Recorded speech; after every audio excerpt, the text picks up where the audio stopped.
promise you, if you put your mind to it and you work hard and you never give up and you do not listen to the rejection, you can achieve anything that life throws your way.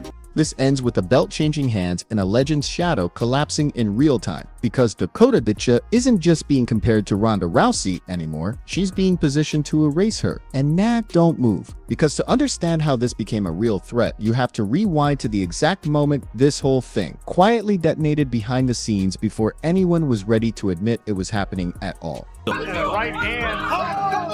Dakota Ditcheva, right hand on her head and face.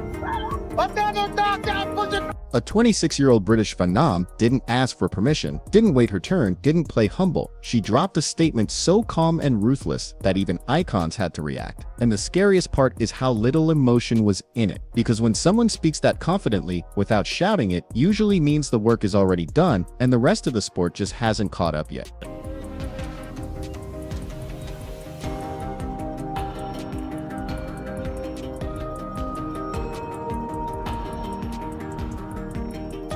Dakota Ditcheva isn't trending because of hype or marketing tricks or viral antics. She's trending because her resume is starting to look illegal. 15 fights, 0 losses, and finishes. So consistent it starts to feel scripted, and nah, that's not normal dominance. That's the kind of pattern that makes matchmakers nervous and champions start checking contracts late at night.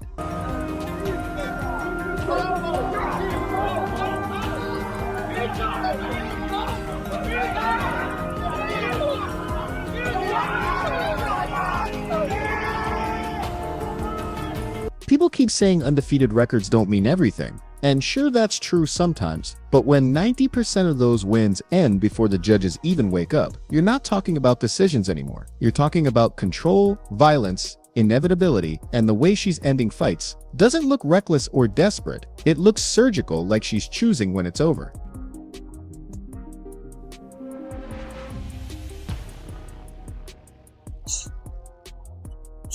Then you add context, and this is where it gets uncomfortable fast, because in 2024, she didn't just win a title, she dismantled a former UFC title challenger in 2 rounds. Like it was a warm-up, the same fighter who pushed Valentina Shevchenko to her limit. And Dakota made it look easy, way too easy. And nah, that should have triggered alarms across the sport immediately. Fight and one-way trap. Oh, nasty in the middle from Dakota, and a flurry. Down to the body, here's the elbow. Back elbow, and now the left hand. And she's showing off now. Here's the part people are quietly avoiding because it messes with their narratives. Dakota was already a Muay Thai world champion at 17 years old, which means she's been elite longer than most fighters have been dreaming, and when that kind of striking gets layered with elite takedown defense and a functional ground game, you don't get prospects anymore, you get problems.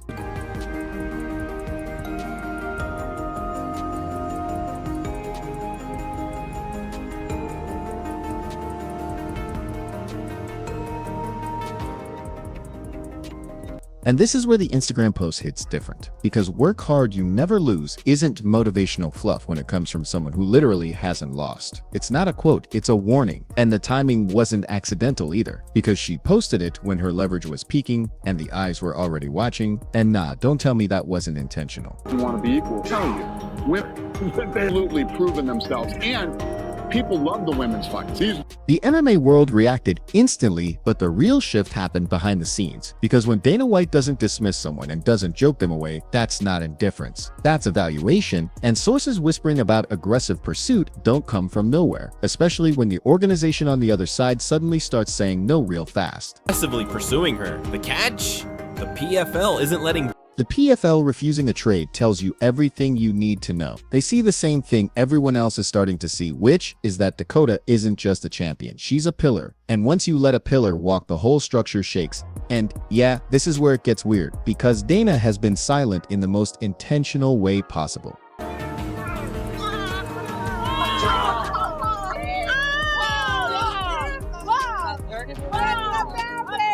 silence from Dana isn't empty, it's loaded. Because he's built this story before. He knows exactly what early Ronda felt like, and the terrifying part is that Dakota looks like a version of that story updated for a sport that has evolved past one-dimensional dominance. And nah, some people inside the UFC are definitely having uncomfortable conversations right now.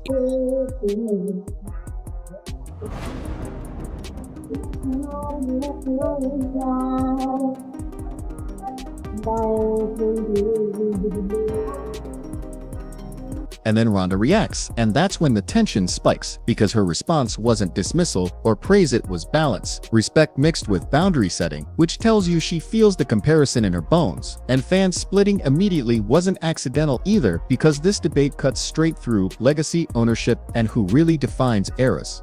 Let's be honest, without pretending, Ronda Rousey changed the sport forever. 12-0, 11 first-round finishes, carrying an entire division when nobody believed. But her exit matters too, because it was abrupt and violent and final. And that's the danger of dominance, built in a different era when evolution doesn't wait for anyone.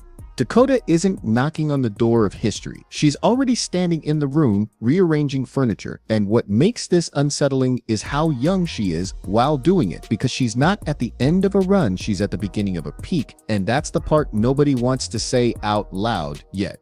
There are whispers right now about contract clauses and long-term plans and certain doors being kept closed for now, but things like that don't stay hidden forever. And when they leak, they usually explode. And nah, I don't think we've heard the last of this situation. Not even close.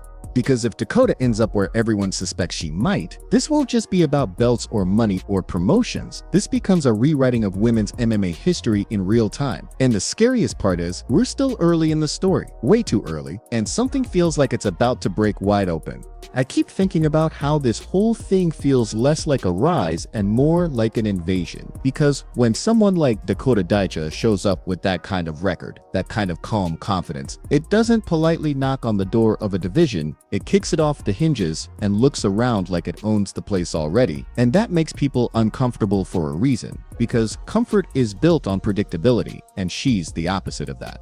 What messes with my head is how natural this all looks for her. Like she isn't chasing greatness the way most fighters do. She's just walking toward it at a steady pace while everyone else is sprinting and tripping over their own expectations. And when you see that, when you really see it, you realize this isn't hype talking. This is inevitability creeping in quietly. And yeah, I respect Ronda Rousey more than most people online ever will, because without Ronda, there is no platform for this conversation at all. No spotlight bright enough for Dakota to even stand under. But respecting Ronda doesn't mean pretending time stopped for her, and that's the part fans get emotional about, because legacies feel personal even when they shouldn't. Dana White knows this too. That's the scary part. Because Dana doesn't get sentimental, he gets strategic, and when he looks at the fighter, he's seeing leverage, pay-per-views, and a division that can be rebuilt around someone who doesn't look fragile under pressure, and that should worry every promoter who doesn't have her locked down. The PFL situation feels tense in a way people are underestimating, because denying a trade to someone who clearly wants more isn't just a business decision, it's a gamble on control, and history shows us fighters like this don't stay contained forever. They either break contracts or break the market, and neither option is clean. I also can't ignore how her age keeps ringing in my ears. 26, because that's not a peak, that's a runway. And we've seen what happens when elite fighters hit their stride in their late 20s with no mileage and no fear. It usually ends with everyone else playing catch-up while pretending they saw it coming. People love to debate resumes, but the Santos fight told me everything I needed to know, because if you can dismantle someone who gave Valentina Shevchenko real problems and make it look routine, that's not just skill, that's composure under expectations, and that's rare even among champions.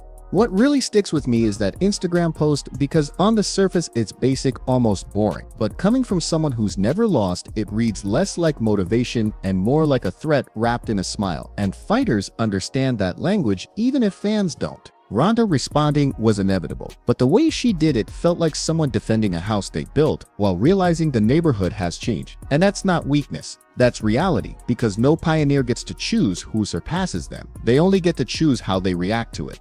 There's also something unsettling about how calm Dakota seems through all of this, because chaos usually leaves fingerprints, emotion, noise, drama, but she moves like none of this surprises her, like this was always the path, and that kind of self-belief either collapses violently or reshapes everything around it. I keep replaying the idea of her walking into the UFC ecosystem, media days, press conferences, the scrutiny, the narratives, and I honestly don't see her shrinking. I see her absorbing it, and that's dangerous because the machine feeds on fighters who react emotionally, not ones who stay cold.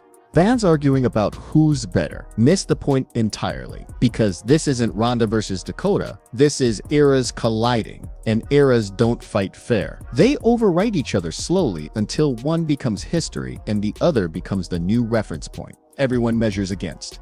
And let's be real, if Dana White gets his hands on her, he won't market her like Ronda. He'll market her like evolution itself. The proof that women's MMA didn't just survive, it sharpened its teeth, and that kind of narrative sells without forcing it. I also think some fighters in that division are already nervous even if they won't say it, because undefeated records don't just intimidate opponents, they intimidate matchmaking. And suddenly, everyone has to answer uncomfortable questions about timing, risk, and whether they're ready to be a stepping stone.